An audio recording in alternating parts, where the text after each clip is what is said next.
Hello, c'est Ludovic et aujourd'hui j'ai le plaisir de vous faire redécouvrir un des entrepreneurs les plus influents de l'histoire avec un patrimoine estimé à plus de 7 milliards de dollars en 2011. Connu de tous pour son habileté à rendre l'impossible possible, il est considéré comme le père de la révolution digitale, mais pas seulement. Auteur des plus grandes innovations dans le domaine, la passion qui animait Steve Jobs en faisait un perfectionniste sans égal. Businessman, créateur, mais également visionnaire, ce pionnier de la révolution de l'ordinateur à usage personnel est l'entrepreneur préféré de beaucoup de gens. Mais bref, j'en dis pas plus, découvrons ensemble les 10 conseils pour réussir de Steve Jobs. Les gens disent qu'il faut avoir beaucoup de passion pour ce que l'on entreprend. C'est très juste. Et la raison pour cela est que c'est tellement difficile que sans passion, on penserait de manière rationnelle et on abandonnerait. C'est très difficile et il faut le faire sur une période prolongée. Donc si l'on n'aime pas, si l'on ne s'amuse pas en le faisant, on finira par abandonner. Et c'est ce qui arrive à la majorité des gens. Si vous observez ceux qui ont du succès et qui brillent aux yeux de la société, et ceux qui n'en ont pas, de manière générale, on peut constater que ceux qui réussissent aiment ce qu'ils font. Ils sont donc plus persévérants et s'acharnent quand les choses se compliquent. Et ceux qui ne sont pas passionnés ont abandonné, parce qu'ils ont un raisonnement sain. Qui voudrait s'infliger autant de problèmes sans cette passion qui nous anime? Donc c'est beaucoup de travail et de remise en question. C'est une source de soucis constante. Et au final, si vous n'êtes pas passionné, vous allez échouer. Donc vous devez avoir cette passion et cet amour. Les gens qui ont le plus de succès sont autosuffisants. Ils n'ont pas besoin de management externe. Une fois qu'ils savent quoi faire, ils trouveront un moyen de le faire. Ils n'ont pas besoin qu'on les pousse. Ce dont ils ont besoin, c'est d'une vision commune. C'est ça, d'être un meneur. Avoir une vision et la mettre en œuvre d'une manière à ce que les gens qui vous entourent puissent la comprendre et y trouver des intérêts communs. On voulait des gens qui étaient incroyablement doués dans leur domaine, mais qui n'étaient pas forcément des gens avec énormément d'expérience. On voulait des gens qui étaient à la pointe des dernières technologies et qui avaient aussi l'envie de répandre leur savoir et de rendre ces technologies accessibles au plus grand nombre. C'est fascinant d'observer ce qu'il se passe quand on prend le noyau dur d'un groupe de 10 personnes douées, parce qu'il finit par régir naturellement qui devrait intégrer ou non le groupe. Donc je considère que l'aspect le plus important du type de travail que j'exerce est le recrutement. C'est très intéressant. Ma valeur nette était de plus d'1 million de dollars quand j'avais 23 ans, d'environ 10 millions de dollars quand j'avais 24 ans, et au-delà de 100 millions de dollars quand j'avais 25 ans. Mais ça n'était pas ce qui m'importait le plus, parce que je ne l'ai jamais fait pour l'argent. Je considère que l'argent est quelque chose de génial parce qu'il vous permet de faire des choses. Ça vous permet d'investir dans des idées qui n'ont pas de rentabilité à court terme. Mais, et en particulier à cette époque-là de ma vie, ça n'était pas la chose la plus importante. La chose la plus importante était l'entreprise, les gens, les produits que l'on faisait, ce qu'on allait permettre aux gens de faire avec ces produits. Donc je n'y pensais pas beaucoup. Je n'ai pas vendu d'actions, j'étais assez confiant sur le fait que la société serait prospère au long terme. J'ai eu de la chance, j'ai découvert ce que je voulais faire assez tôt dans la vie. Woz et moi avons commencé Apple dans le garage de mes parents quand j'avais 20 ans. On a travaillé dur et en l'espace de 10 ans, on est passé de juste nous deux dans un garage à une société qui valait plus de 2 milliards de dollars avec plus de 4000 employés. Un an plus tôt, on venait de sortir notre plus belle création, le Macintosh. Je venais d'avoir 30 ans et je me suis fait renvoyer. Comment peut-on se faire virer d'une boîte qu'on a créée? Eh bien, avec Apple en pleine croissance, nous avons embauché quelqu'un que je pensais très talentueux pour prendre les rênes de l'entreprise avec moi. La première année, tout se passait bien. Puis nos visions du futur divergeaient et on a fini par avoir un désaccord. À ce moment, le conseil d'administration a pris son côté. Donc à 30 ans, je me suis fait sortir et de manière très publique. Ce qui avait été le point central de ma vie adulte avait soudainement disparu. J'étais anéanti. Les premiers mois, je ne savais pas trop quoi faire. J'avais la sensation d'avoir déçu toute une génération d'entrepreneurs. J'avais fait tomber le relais quand on me l'avait passé. J'ai rencontré David Packard et Bob Noyce, j'ai essayé de m'excuser d'avoir autant merdé. J'avais échoué de manière publique et j'ai même considéré quitter la vallée. Mais j'ai doucement commencé à réaliser quelque chose. J'aimais encore ce que je faisais. Ce qu'il s'était passé chez Apple n'avait en rien changé cela. J'avais été rejeté, mais j'étais toujours animé par cet amour. J'ai donc décidé de reprendre à zéro. Je ne le voyais pas à ce moment-là, mais il s'avérait que de me faire renvoyer de chez Apple était la meilleure chose qui puisse m'arriver. Le poids du succès s'estompait peu à peu pour laisser place à cette ferveur du renouveau, de la découverte. Cela m'a permis d'entrer dans une des phases les plus créatives de ma vie. Pendant les 5 années qui ont suivi, j'ai commencé une boîte qui s'appelait Next, une autre qui s'appelle Pixar. Je suis tombé amoureux d'une femme extraordinaire qui deviendrait par la suite ma femme. Pixar a eu un énorme succès en créant Toy Story, le premier film d'animation entièrement en images de synthèse, et est maintenant le studio d'animation le plus reconnu au monde. Dans une suite d'événements remarquables, Apple a acheté Next et je suis retourné chez Apple. La technologie que l'on développe chez Next est au cœur du système Renaissance d'Apple.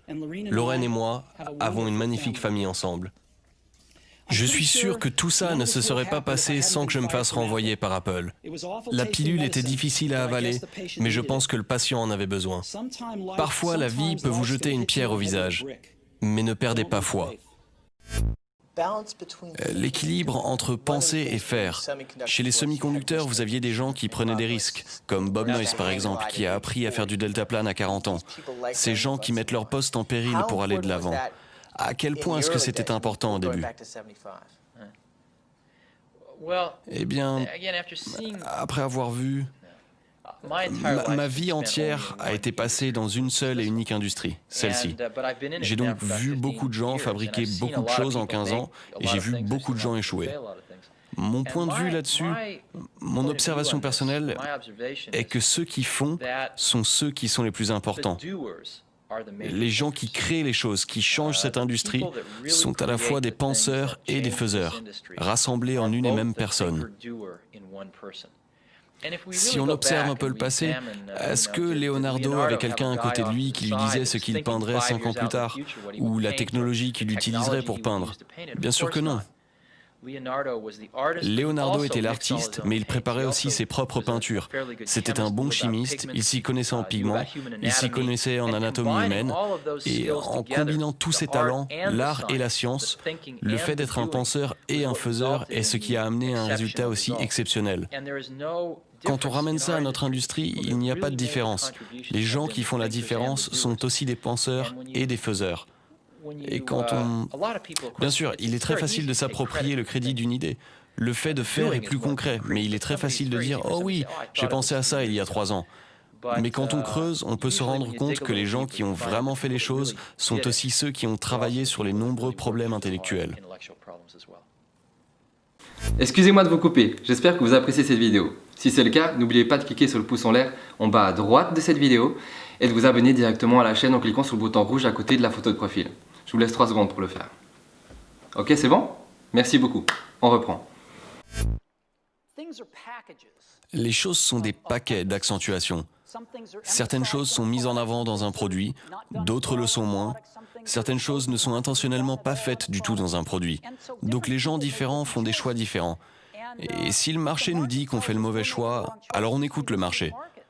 On n'est que des simples êtres humains qui dirigent une entreprise après tout. Et nous essayons de faire les meilleurs produits possibles pour les gens, donc nous avons au moins le courage d'avoir la conviction de dire « Nous ne pensons pas que ceci ou cela fasse un bon produit, donc on va le laisser de côté ». Certaines personnes ne seront pas contentes. On va se faire traiter de tous les noms. Ce sera peut-être pas dans l'intérêt de certaines boîtes que nous ne fassions pas des choses, mais on accepte ces remarques parce qu'on veut faire le meilleur produit possible pour les clients. Donc on va consacrer notre énergie sur les produits qui sont en ascension et que nous jugeons comme les produits adaptés pour les clients. Et vous savez quoi?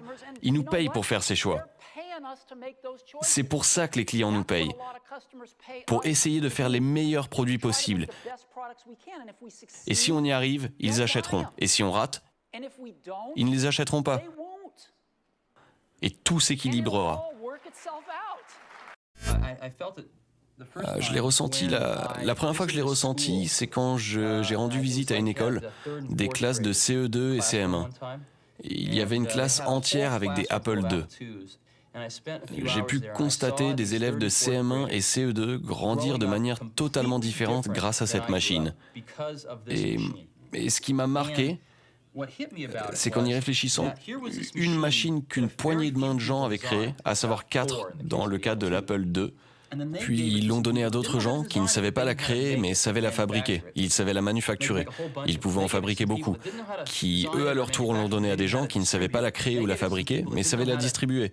Qui, à leur tour, l'ont donnée à d'autres gens qui ne savaient pas la créer, la fabriquer ou la distribuer, mais savaient créer des logiciels. Et au fur et à mesure, on s'est retrouvé face à une sorte de pyramide inversée. Et au moment où elle s'est retrouvée entre les mains de tous ces gens, l'idée a germé, à partir d'une petite graine. C'est incroyable de se dire que tout ça vient à la base d'une simple idée. Et je me suis retrouvé là, face à cette idée qui était passée par toutes ces étapes et qui avait fini dans une salle de classe pleine d'élèves qui grandissent avec des expériences fondamentalement différentes dans leur vie grâce à cette petite graine, cette idée que j'ai eue il y a des années. Et c'est une sensation incroyable. Premièrement, de savoir que vous faites partie de ça, et deuxièmement, de savoir que ça peut être fait. Vous pouvez planter quelque chose dans le monde et ça poussera, et ça changera le monde à sa manière. La mort est la destination que l'on a tous en commun. Personne n'y a jamais échappé. Et c'est une bonne chose, car la mort est sûrement la meilleure invention de la vie. C'est l'agent de change de la vie, le contrôleur. Elle range l'ancien pour faire place au nouveau. Aujourd'hui, le nouveau, c'est vous. Mais un jour, pas si lointain, vous deviendrez les vieux et vous serez rangés. Désolé d'être aussi dramatique, mais c'est vrai. Votre temps est limité. Ne le gâchez pas en menant une existence qui n'est pas la vôtre. Ne soyez pas les prisonniers des dogmes qui obligent à vivre en obéissant à la pensée d'autrui. Ne laissez pas le brouhaha extérieur étouffer votre voix intérieure. Ayez le courage de suivre votre cœur et votre intuition. L'un et l'autre savent ce que vous voulez réellement devenir. Le reste est secondaire. Je suis convaincu que ce qui sépare les entrepreneurs qui ont du succès et ceux qui n'en ont pas, c'est la persévérance. C'est tellement difficile. Vous consacrez tellement de votre vie à ça que la majorité des gens abandonnent. Et je les comprends. C'est dur et ça consume votre vie. Si vous avez une famille et que vous êtes à l'essor d'une entreprise, je ne peux pas imaginer comment on fait. Je suis sûr que ça a été fait, mais c'est dur parce que c'est un travail de 18 heures par jour, 7 jours sur 7, pendant un long moment. Donc on a besoin de passion. Sans passion, vous ne survivrez pas. Vous allez abandonner. Donc à moins d'avoir une idée, ou un problème, ou quelque chose que vous voulez faire pour lequel vous êtes passionné, vous n'allez pas avoir la persévérance. Pour moi, le nerf de la guerre se tient là-dedans. Mon business model, ce sont les Beatles. 4 mecs talentueux qui ont réussi à garder les défauts des uns des autres sous couvert. Ils s'équilibraient et la totalité était plus grande que l'addition de chaque élément du groupe. Et c'est comme ça que je vois le business. Les grandes choses ne sont jamais faites par une personne, mais par une équipe de gens. On a ça ici chez Pixar, et on a ça aussi chez Apple, et c'est ça qui me motive. Vous savez, quand les Beatles étaient ensemble, ils faisaient un travail innovant et exceptionnel. Quand ils se sont séparés, ils étaient tous bons, mais ça n'était pas pareil. Vous venez de découvrir 10 conseils pour réussir de Steve Jobs. Petit récapitulatif. 1. Être passionné. 2. Savoir construire son équipe. 3. Ne pas le faire pour l'argent. 4. L'obstacle et l'opportunité. 5. Être le penseur et l'auteur. 6. Créer de la valeur. 7. Croire en ses idées. 8. Réaliser ses rêves. 9. Persévérer. 10. Savoir s'entourer des bonnes personnes. Je viens justement d'écrire quel était mon conseil préféré en dessous de la vidéo. C'est le numéro 6. Savoir créer de la valeur. Et j'adorerais connaître votre conseil préféré. Sinon, pour ceux qui souhaitent devenir financièrement indépendants, et plus encore, pour ceux qui souhaitent devenir la meilleure version d'eux-mêmes, rendez-vous directement sur argentrepreneur.com. Et pour ceux qui souhaitent simplement avoir plus d'informations sur Steve Jobs, vous retrouverez dans la description sa biographie intitulée Steve Jobs par Walter Isaacson. Et maintenant, action!